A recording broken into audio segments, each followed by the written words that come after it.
If you're ever visiting Nagano during the colder months, and especially if you're staying overnight like I did, then a trip to the Snow Monkey Park, officially known as Jigokudani Yahen Kohen, is a winter highlight worth adding to your itinerary.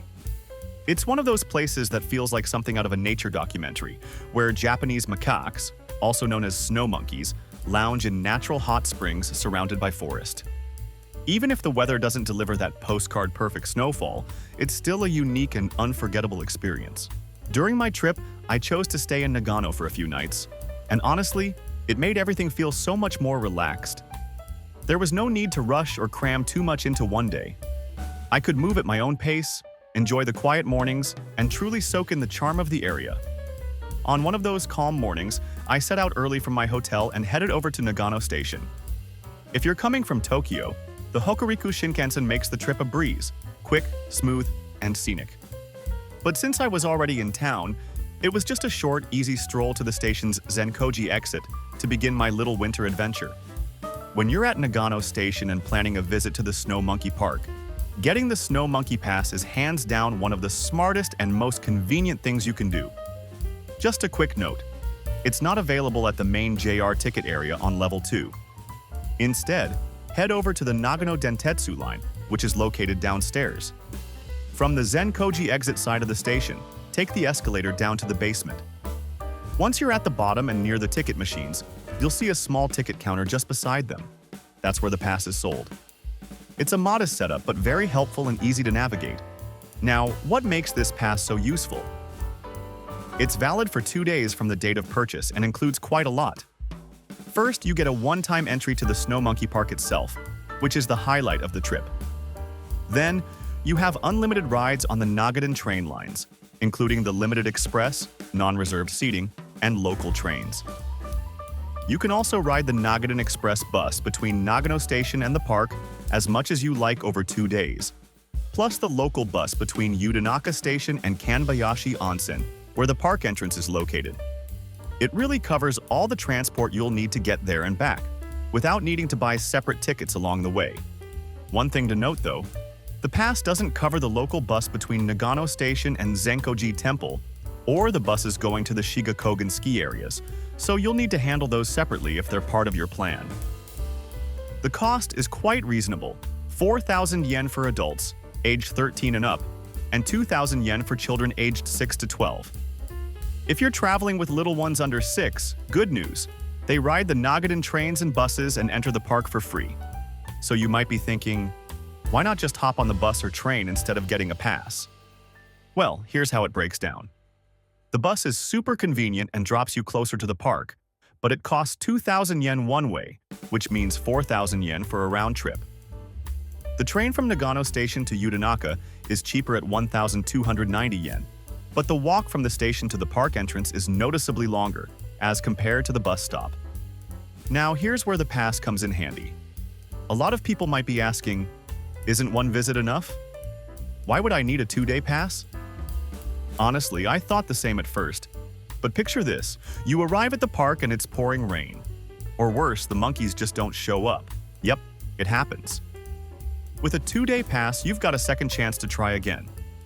Maybe your first day was too crowded to enjoy, or you couldn't snap that perfect photo. You'll be glad you have the flexibility to return. Of course, you'd need to pay the entrance fee again since the pass only covers the transport and one entrance fee, but it's worth it for peace of mind. Plus, if you're planning to explore other spots in the area, the pass really starts to pay off. For me, it was less about saving every last yen and more about traveling without stress. Knowing I had options made the whole experience much smoother. Once I had my pass in hand, I made my way to bus stop 23, located at the east exit of Nagano Station. It's just a short walk through the underground passage. Everything is clearly marked and easy to follow even if it's your first time there. Standing at the bus stop, I could already feel a sense of quiet anticipation in the air. I was bundled up and ready to head into the snow-covered countryside, excited to meet those famously cheeky monkeys in their winter wonderland. The bus ride to the park takes about 40 minutes, and it's a peaceful one. You'll pass through sleepy little towns and quiet countryside roads, and as you go, the scenery slowly changes. The mountains begin to rise around you, and the air starts to feel a little crisper. It's the kind of ride where you can sit back, relax, and just enjoy watching the landscape shift from city to forested foothills. It's the perfect way to ease into the slower, more serene rhythm of Nagano's mountainside. Once the bus pulled into the final stop near the Snow Monkey Park, it was time to stretch my legs and begin the walk toward the entrance. But before setting off, it's a good idea to stop by the restroom right next to the drop-off point. It might be your last chance for a while, as there aren't any toilets again until you're inside the park. From there, the walk to the park gate takes about 30 to 40 minutes, depending on your pace. While that might sound a bit long, the path itself is fairly easy, mostly flat and wide, and the surrounding scenery makes it feel like part of the adventure. In winter, everything is blanketed in soft snow, and the woods become incredibly peaceful. The air feels crisp and fresh, and there's something almost magical about the quiet. With every step, you hear the crunch of snow underfoot, the occasional rustle of branches overhead, and maybe a bit of laughter from fellow travelers walking ahead or behind. On the day I visited, there was a gentle mist hanging in the air, adding an extra layer of mystery to the trail. It honestly felt like walking through a scene from a winter fairy tale. The trees along the path, their bare branches lightly dusted with snow, created a kind of natural tunnel. It was serene and calming, and I found myself slowing down just to soak it all in. Every so often, you'll see a wooden bench or a simple signpost, letting you know you're getting closer to the monkeys. The walk isn't difficult, but it can get muddy or slippery in spots. So, wearing good shoes and bundling up for the cold is definitely a must. All in all, it's a peaceful and beautiful lead-up to the moment you finally reach the park and catch your first glimpse of the famous snow monkeys. Eventually, you'll reach the Snow Monkey Park entrance gate, where you'll show your pass and head inside for the final stretch. From there, it's just a few more minutes of gentle walking before you get to the main viewing area, and that's where the magic happens. I arrived to find a handful of monkeys already lounging in the famous hot spring. Steam gently rose from the pool as snowflakes floated down around them. It was surreal. They looked completely unbothered by the cold, grooming each other, soaking lazily in the warm water, and every now and then, climbing out to wander around. Some even came quite close, trotting past visitors with a kind of calm curiosity. Let's take a moment to enjoy the playful nature of these snow monkeys. While I was hoping for a snowy wonderland, I'll be honest, the day I visited, it was a bit muddy. Some snow had melted, so the ground was soft and slushy in places, and my shoes definitely took a bit of a beating. Still, it didn't take away from the experience. If anything, it made it feel more raw and natural. These aren't zoo animals.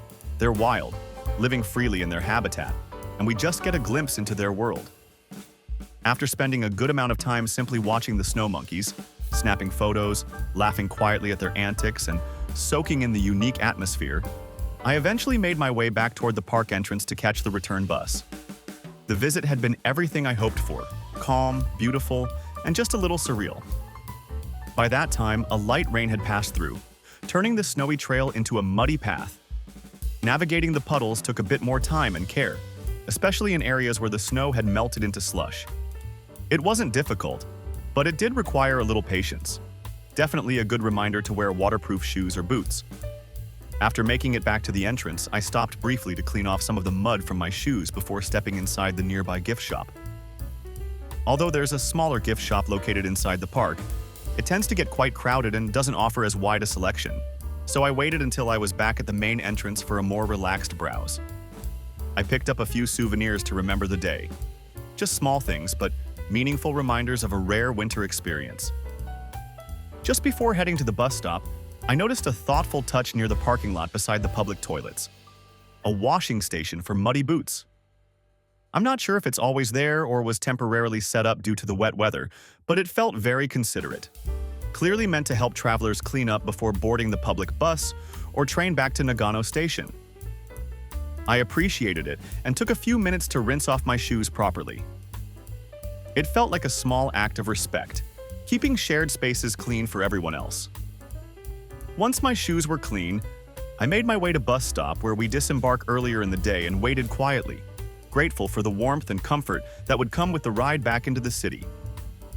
Then it was time to head back to my hotel for a bit of a rest and to let the day's peaceful adventure sink in.